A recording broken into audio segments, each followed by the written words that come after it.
안전 문자는 차단이 안 돼요. 누가복음 봅시다. 누가복음 1장. 누가복음 1장 30절에서 38절까지.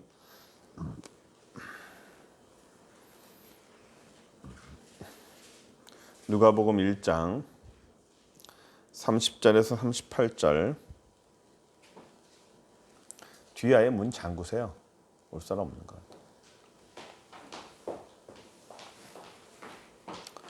누가복음 1장 30절에서 38절 제가 읽겠습니다. 천사가 이르되 마리아여 두려워 무서워하지 말라. 네가 하나님께 은혜를 입었느니라. 보라 네가 잉태하여 아들을 낳으리니 그 이름을 예수라 하라. 그가 큰 자가 되고 지극히 높으신 이의 아들이라 일컬어질 것이요 주 하나님께서 그 조상 다윗의 왕위를 그에게 주시리니 영원히 야곱의 집을 왕으로 다스리실 것이며 그 나라가 무궁하리라. 마리아가 천사에게 말하되 나는 남자를 알지 못하니 어찌 이 일이 있으리이까. 천사가 대답하되 이르되 성령이 네게 임하시고 지극히 높으신 이의 능력이 너를 덮으시리니 이러므로 나실 바 거룩한 이는 하나님의 아들이라 일컬어질지라. 보라 네 친족 엘리사벳도 늙어서 아들을 배었느니라. 본래 임신하지 못한다고 알려진 이가 이미 6달이나 되었나니 대저 하나님의 모든 말씀은 능하지 못하심이 없느니라. 마리아가 이르되 주의 여종이 오니 말씀대로 내게 이루어지이다 하매 천사가 떠나가니라. 아멘.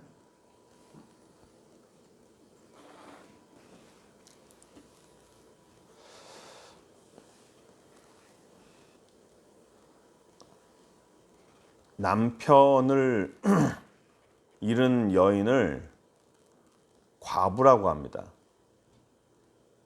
그리고 부인을 잃은 남자를 호랍이라고 그러죠.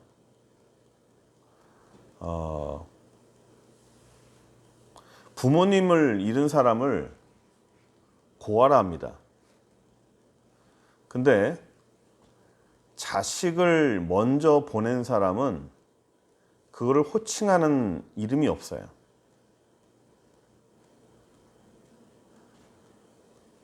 부모님이 먼저 보낸 사람, 그러니까 부모님이 일찍 돌아가신 분들은 고아라 하잖아요. 부모님이 없는 사람들을. 남편이 없는 사람을 과부라 하고 아내가 없는 사람을 호랍이라 해요. 근데 자식이 부모보다 자식을 먼저 떠내보낸 그 사람은 그걸 부르는 호칭이 없어요. 왜 그러냐면 너무 마음이 아프기 때문에 그런 사람에 대해서 우리가 아무도 뭐라 할 수 없어요. 그것은 이 땅에서 일어나지 말아야 될 일이기 때문에 너무 가슴 아픈 일이죠. 자식이 부모보다 먼저 떠난다.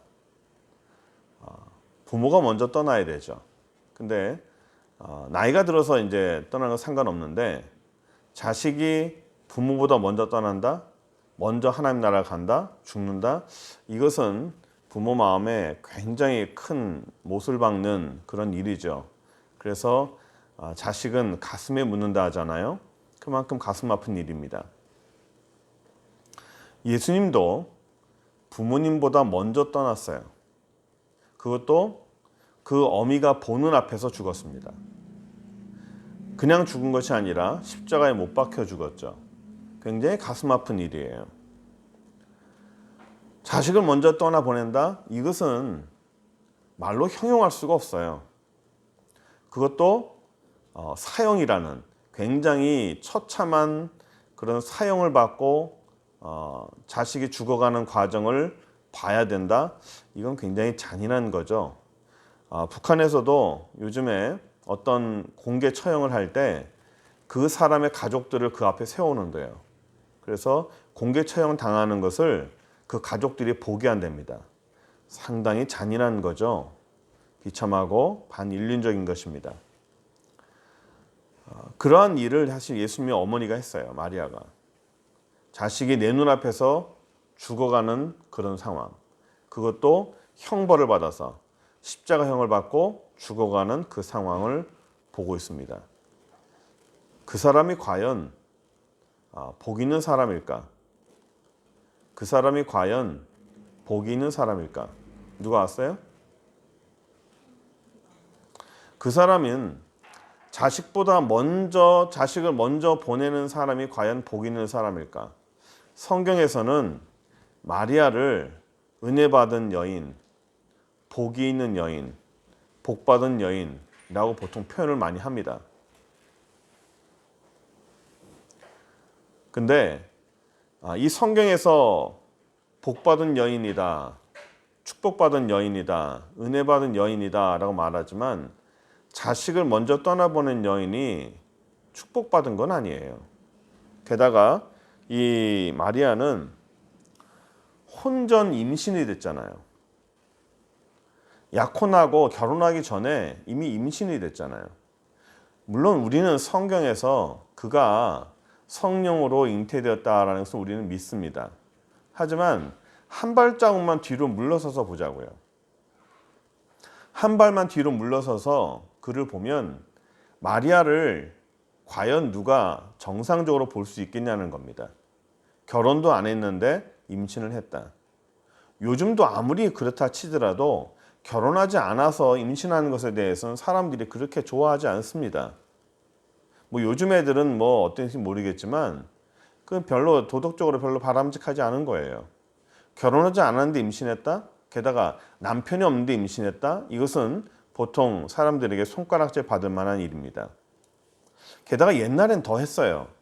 지금 이스라엘 시대에서 결혼을 아직 안 했는데 여자가 임신했다 하면요, 그는 돌 맞아 죽습니다. 실제로 돌을 맞고 죽어요. 그 자리에서 간음한 여인이라고 그래가지고 사람들이 돌로 쳐서 죽입니다. 그리고 손가락질 받고요. 그 집안 자체가 파문이 되죠. 그 정도로 힘든 상황이고 어려운 그런 과정인데, 성경에서는 이 마리아를 곳곳마다 은혜 받은 여인이다, 축복받은 여인이라고 말하지만 자식을 먼저 보낸 어머니, 그리고 그 자식을 낳을 때 혼전 임신을 했다. 그 사람이 과연 축복받은 사람일까? 그가 과연 하나님 앞에 복을 받은 사람이고 그가 과연 은혜 받은 사람일까라고 우리가 한 걸음만 뒤로 물러서서 본다면 우리는 그것에 대해서 별로 고개를 끄덕일 수가 없어요.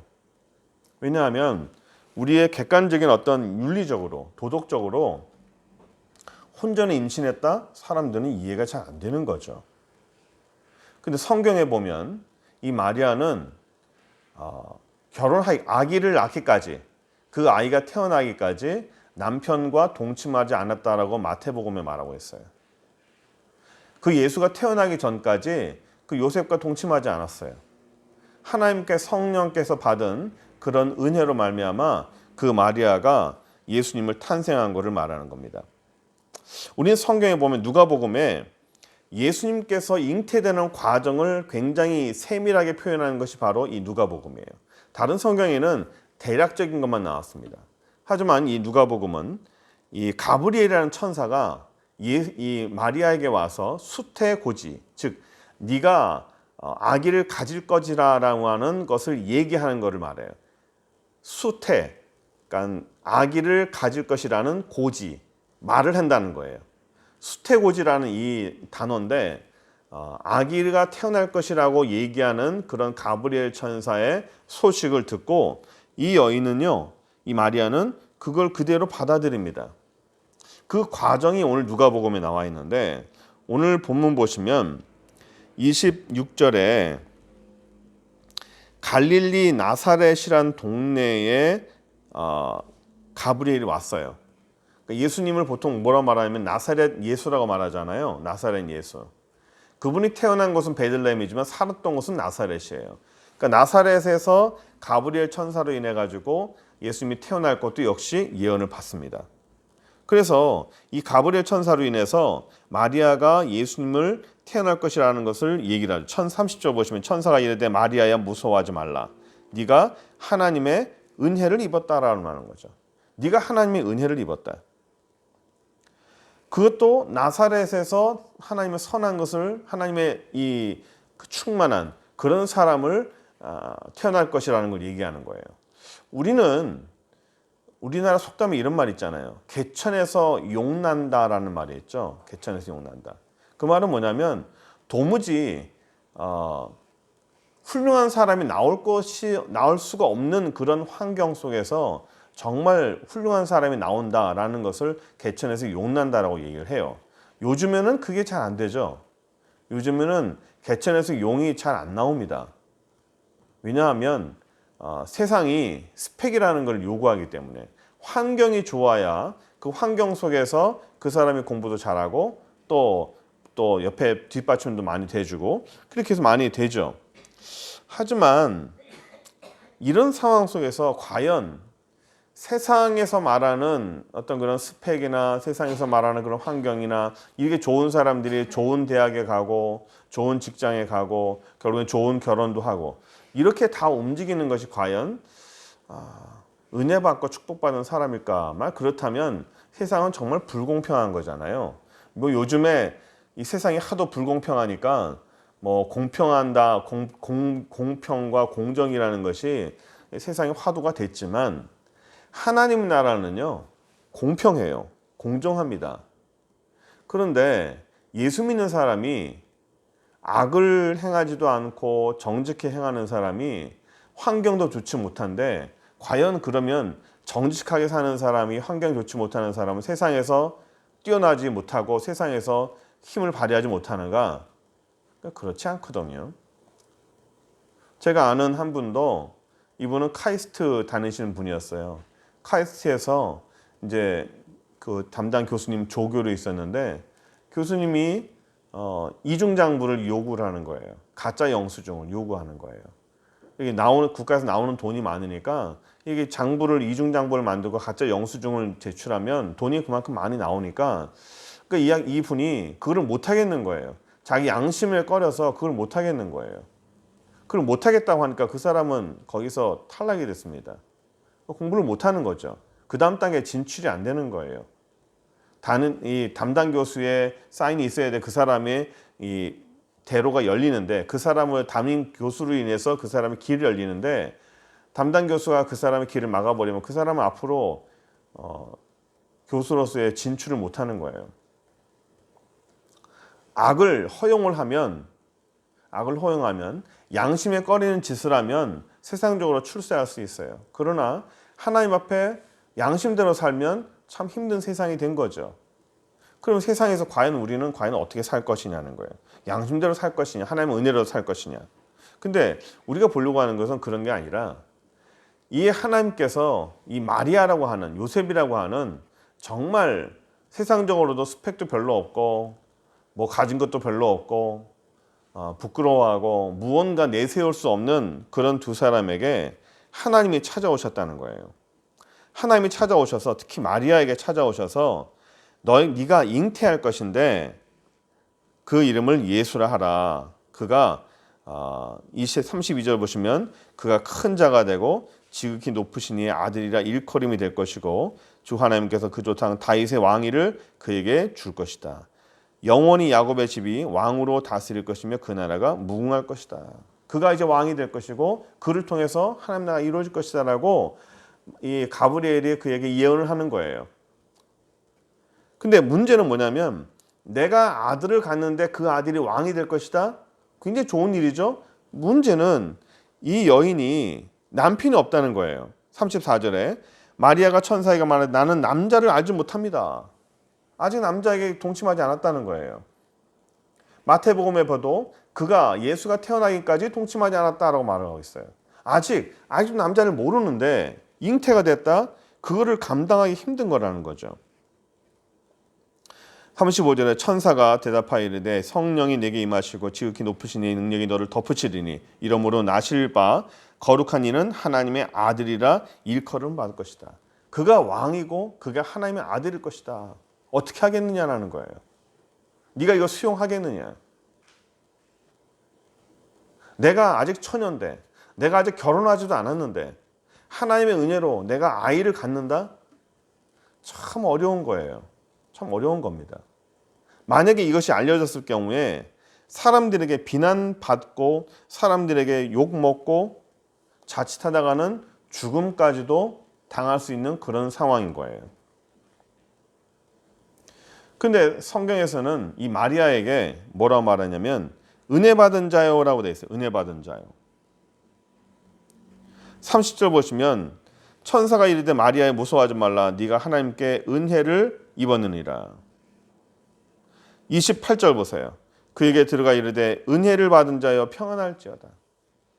마리아 자체는 하나님에게 은혜를 받은 자예요. 그러니까 그게 은혜를 받았다는 게 예수 그리스도를 잉태한 은혜뿐만 아니라 그녀가 원래 은혜가 있었던 사람이에요.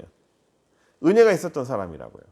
은혜가 있었고 하나님을 알고 하나님 앞에 순종하는 은혜가 있었던 사람이에요. 은혜가 있던 사람이니까 그가 이 가브리엘이 이 마리아에게 찾아온 것이 아무나 찾아온 게 아니에요. 그냥 랜덤으로 해서 누구에게 갈까, 이 여자에게 갈까 그냥 그렇게 한 것이 아니라 그동안에 이미 이 마리아는 충분하게 은혜를 받았던 사람이고 하나님 앞에 순종했던 사람이에요. 순종이 연습되지 않았는데 어느 날 갑자기 큰 순종이 되지 않습니다. 헌신이 어느 날 갑자기 헌신이 되는 게 아니에요. 헌신이 연습이 된 겁니다. 작은 헌신이 연습이 돼서 큰 헌신이 된 거예요.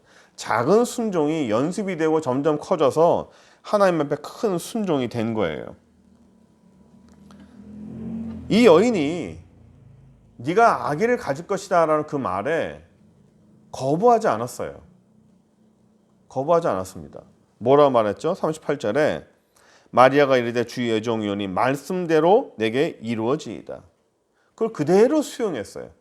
하나님의 말씀대로 그대로 될 것입니다 라고 말하는 거예요. 거절할 수 있잖아요.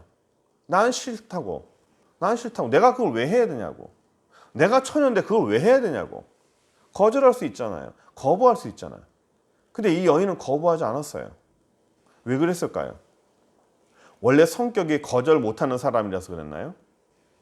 우리 가운데 그런 사람 있잖아요. 거절 못하는 사람 있잖아요. 저도 좀 그런 편이 있어요.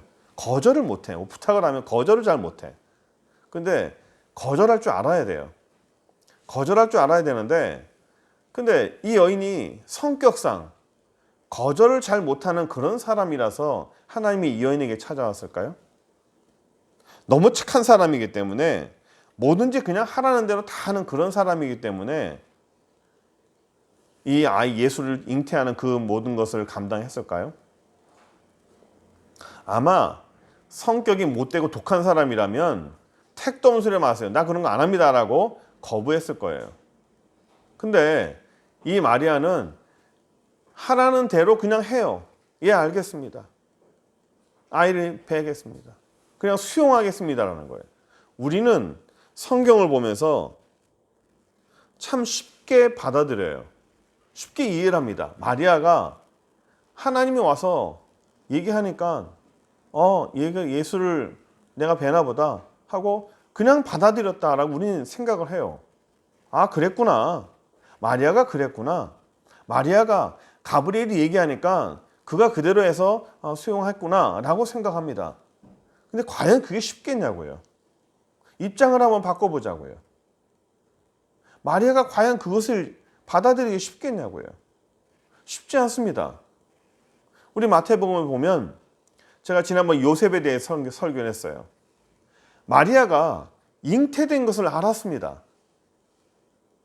요셉과 동침하지 않았는데 그 자기와 약혼한 여인이 잉태된 걸 알았어요. 알면 어떻게 하죠? 내 아이가 아니잖아요. 내 아이가 아닌데 내 아이가 아닌 그 아이를 잉태했다? 결혼할 수 없죠. 결혼할 수 없습니다. 절대로 할 수 없어요. 하면 안 되는 거죠. 근데 성경이 뭐라 말하죠? 요셉에게 찾아와서 걱정하지 마라. 하늘에 임한 성령의 은혜니 성령이 임하신 거니까 받아들여라. 요셉도 아니지만 받아들였다고요. 그가 힘든 상황이지만 받아들였어요. 내 아이가 아니지만 그 받아들였다고요. 요셉도 대단한 믿음이에요. 정말 대단한 사람입니다. 대단한 남자와 대단한 여인이 모였어요. 근데 요셉의 헌신도 대단하고 요셉의 희생도 대단하지만 누가 알면 어떻게 돼요? 누가 알면 요셉 보고 뭐라 하겠어요? 오늘날도 이런 일이 알려지면요, 참 큰일 나는 일이에요. 만약에 내 아이가 아닌 여인이 결혼했는데 그 여인이 내 아이가 아닌 걸 임신했다? 그런데 그냥 결혼을 강행한다? 그럼 사람들이 뭐라 할까요? 당신 바보 아니야? 왜 그 여인을 결혼하냐고. 네 아이도 아닌데 왜 그걸 키우려고 하냐고. 그런 생각 안 하겠습니까? 제가 부모라도 결혼 반대하겠어요. 근데 요셉은 그걸 그냥 감당을 하잖아요. 근데 그 요셉보다도 더 힘든 사람이 바로 마리아라고요. 요셉은 내가 결혼할 여인이지만 마리아는 자기 몸이에요. 내 몸이라고요. 내 몸에 내가 감당하지 못할 일이 벌어지는 거예요. 내 몸에 사람들이 손가락질하고 사람들이 비난받고 사람들이 돌을 던질 만한 그런 일이 내 몸에 생기는 거예요. 그거를 우린 쉽다고 생각하면 안 돼요. 마리아니까 그랬겠지? 성경이니까 당연히 그랬겠지? 당연히라고 생각하면 안 됩니다. 이 여인이 얼마나 힘들었을까요? 말도 안 되는 일이잖아요. 하지만 그것을 하나님께서 하시니까 뭐라고 말해요? 주의 여종이오니 말씀대로 되기를 원합니다.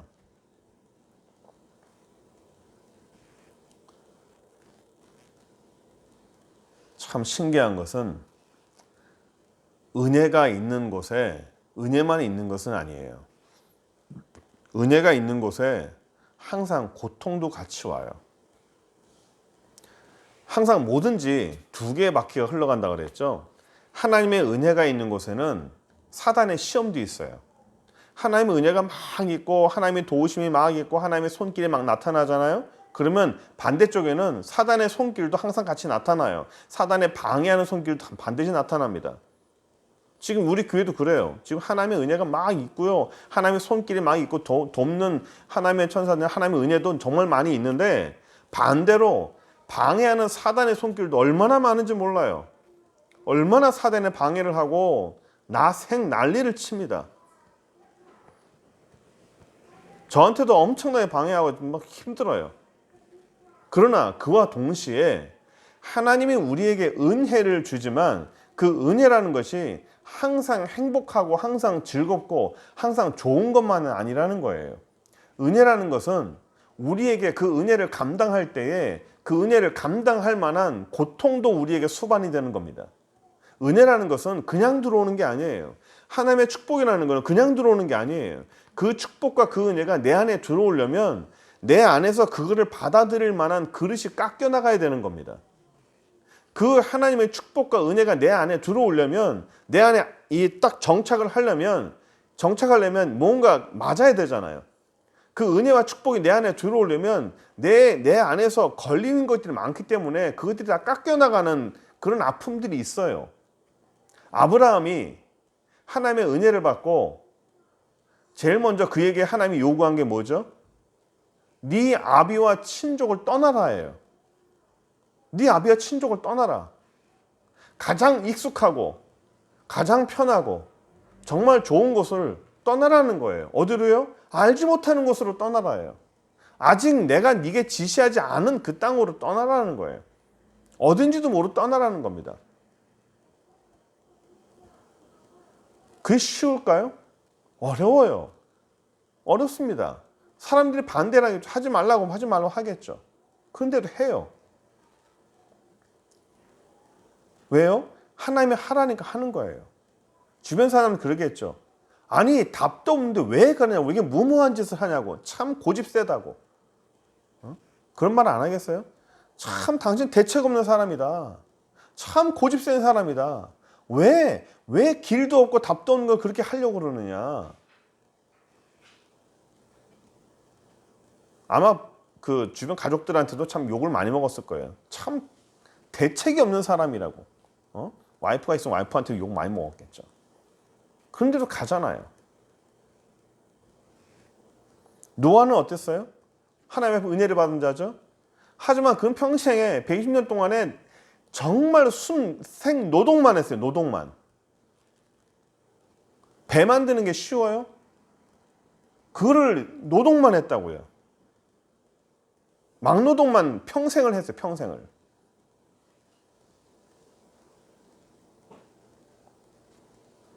바울은 또 어때요?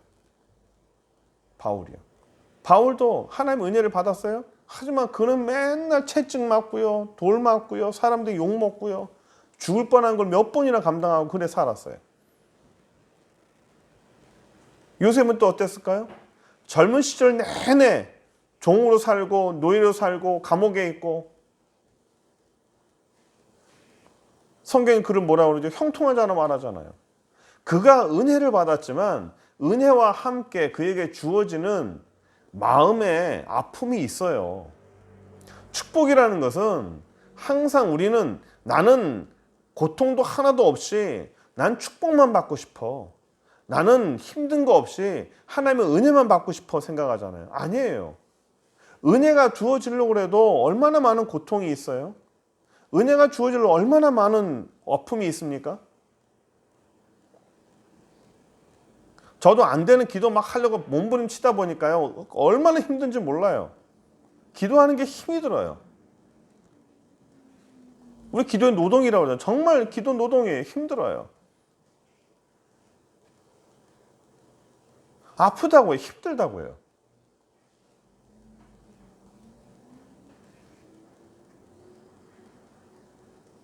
하나님께 하는 거잖아요. 우리의 삶에서. 은혜라는 게 그래요. 은혜라는 것이 우리는 고통을 싫어해요. 하지만 하나님의 은혜는 고통을 수반을 해요. 근데 우리는 항상 고통하면 육신의 고통만 생각하잖아요. 몸이 아픈 것만 생각하고 그런 힘든 것만 생각하잖아요. 십자가 하면 손과 발에 못 박히는 어떤 그런 육신의 고통만 생각하잖아요. 그러나 진짜 고통은요. 육신의 고통이 아니에요. 정신적인 고통이에요. 사람들에게 비난받는 고통이에요. 사람들에게 오해를 받는 고통입니다.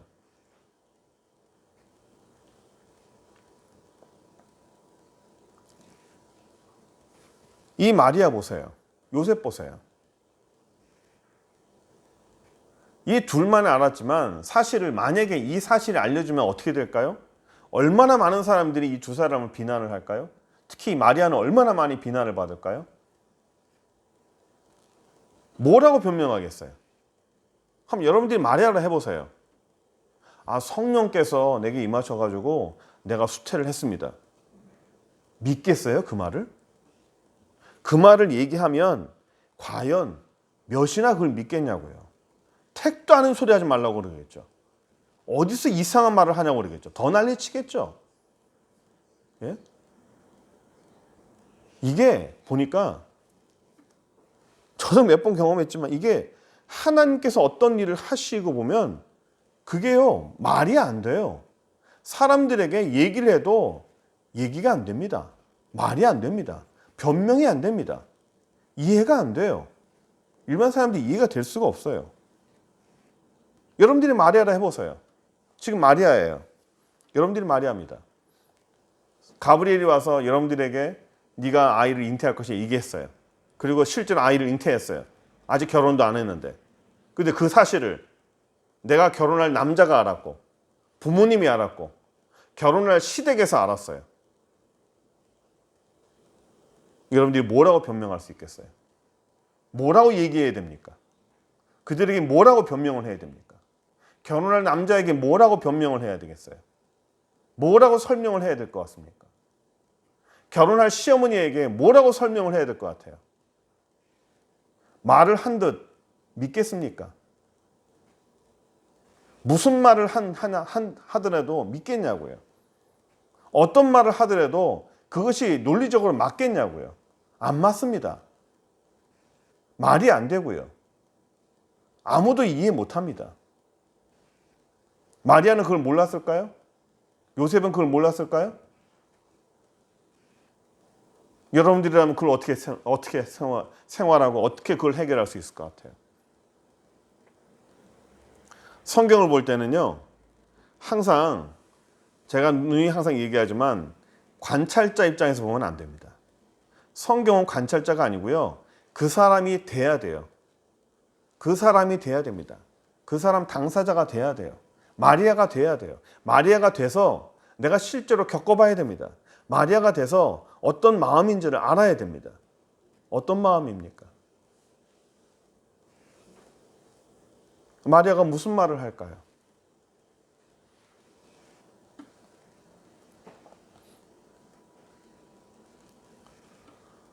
사람들은 고통당하는 걸 싫어해요. 힘든 걸 싫어합니다. 하나님의 은혜가 있어도 우리 보통 큰 교회만 좋아하잖아요. 큰 데만 가려고 그러잖아요. 편한 데 가려고 그러잖아요. 편한 데.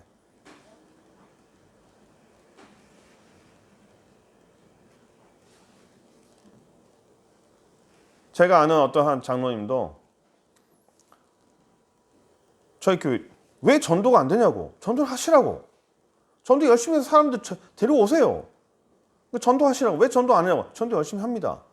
열심히 하는데 왜 안 옵니까? 전도하는데. 그 사람들이 이 작은 교회라고 오기 싫어하는 것 같습니다. 그랬더니 교회가 사람들이 교회 큰 교회만 좋아하고 개척교회 헌신해야 되는데 도대체가 믿음이 제대로 없다면서 막 얘기하는 거예요. 믿음 생활 똑바로 안 한다고. 제가 그래서 그러냐고. 그러면 장로님께서 우리 교회 오실 마음 없냐고. 저희 교회 오실 마음 없냐고. 그것은 머뭇거리더라고. 다른 사람은 가도 되는데 나는 안 된다는 거예요. 다른 사람은 헌신하고 희생해야 되지만 내가 힘든 건 싫은 거예요. 다른 사람들 보면 막 가라 합니다. 장흥계 가서 희생하라 말합니다. 하지만 난 싫다는 거예요. 여기 수영역에서 참 많이 만났어요. 가야 되는데 사람들이 가서 장흥계 가서 희생해야 되는데 하는데 정작 자기는 싫은 거예요. 남 빼고 남 말고.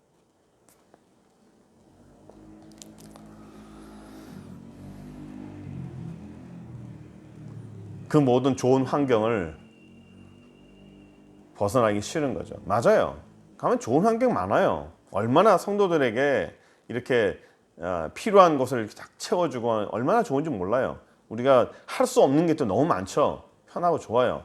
하지만 하나님의 은혜가 다 그렇게 편한 것만 있는 것은 아니거든요. 힘든 가운데 하나님 나라를 바라보는 사람들은 편한 것만 좋아하지 않아요. 좋은 것만 바라보지 않습니다. 은혜가 많죠. 은혜가 많습니다. 은혜가 더 좋죠. 항상 은혜 받으니까. 근데 하나님께서는 넉넉함 속에 있는 그런 은혜도 있지만 사막 속에 있는 그런 은혜도 하나님께서 크게 사용하시고 축복하시는 걸 봐요. 이 마리아는 아버지의 뜻대로 되기 원합니다 말해요. 주의 여정이 오니 말씀대로 내게 이루어 주옵소서. 이게 진짜 믿음이라고 봐요. 예수님도 그랬잖아요. 내 뜻대로 마옵시고 아버지 뜻대로 하옵소서. 내 생각대로 마옵시고 아버지 생각대로 하옵소서. 사람들은 마음이 편하길 원하고 몸이 편하길 원하고 무언가 사람들이 욕 안 먹길 바라고 헌신을 해도 내 몸이 피해보지 않고 내가 손해보지 않고 희생을 해도 내가 별로 그렇게 희생하지 않는 크게 손해보지 않는 그런 한도 내에서 내 자존심이 상하지 않고 내 마음이 상하지 않는 그런 한도 내에서 이 마리아가 쉬운 결정이었을까요? 이 마리아는 쉬운 결정이 아니었어요. 정말 힘든 결정이었어요. 근데 이 마리아는 헌신했잖아요. 하나님 앞에 그것마저도 헌신하겠습니다. 그것마저도 내려놓겠습니다. 사람들에게 변명할 수 없고 설명할 수 없고 이해시킬 수 없고 얼마나 답답했겠어요. 그런 상황이라 할지라도 그걸 감당하겠다는 거예요. 하나님 앞에 그걸 감당하겠다는 거예요. 저는 이게 믿음이라고 봐요. 이게 진짜 믿음이라고 봐요. 이 마리아가 정말 믿음이라고 봐요. 이런 사람이 진짜 은혜 받은 사람이라고 봐요. 요셉과 마리아, 처음으로 예수님께서 탄생하는 그 모든 두 사람이 등장하지만 이 사람은 그냥 등장하면서 그냥 이 뭐죠? 보통 성탄절에만 보통 잠깐 설교하고 그냥 지나가잖아요. 그러나 진짜 믿음의 출발은 이 두 사람이라고 봐요, 저는. 누구에게 설명을 하겠어요? 어떤 사람에게 오해라고, 우리를 오해하지 말라고, 나를 비난하지 말라고, 나에 대해서 왜곡하지 말라고, 사실은 그게 아니라고. 무슨 말을 할 수 있겠어요? 무슨 설명을 할 수 있겠어요? 하나님만이 아시고 주님만이 아시는 거죠. 주님만이 아시는 거죠. 주님만이 아시는 것을 위로받고 사는 거예요. 이 땅에서 정말 믿음은 주님만이 나를 알고 주님만이 나를 이해하고 주님만은 나를 알아주시면 된다고 하는 그 말 한마디에 우리가 위로받고 사는 거예요. 그게 저는 진짜 믿음이라고 봐요. 그게 진짜 그 사람의 믿음이라고 봐요. 그런 상황을 세상에서 안 겪으면 좋겠죠. 그러나 설명할 수 없는 상황, 이해시킬 수 없는 상황, 그 모든 상황도 하나님 앞에서 내가 감당하겠습니다. 내 안에 이루어지기 원합니다. 내가 그 모든 것을 그대로 수용하겠습니다. 이런 모습이 바로 우리의 삶의 진짜 모습이라고 봐요. 그게 믿음 있는 사람이라고 봐요. 그래서 하나님은 이러한 것을 아무나에게 안 시켜요. 아무나에게 부르지 않습니다.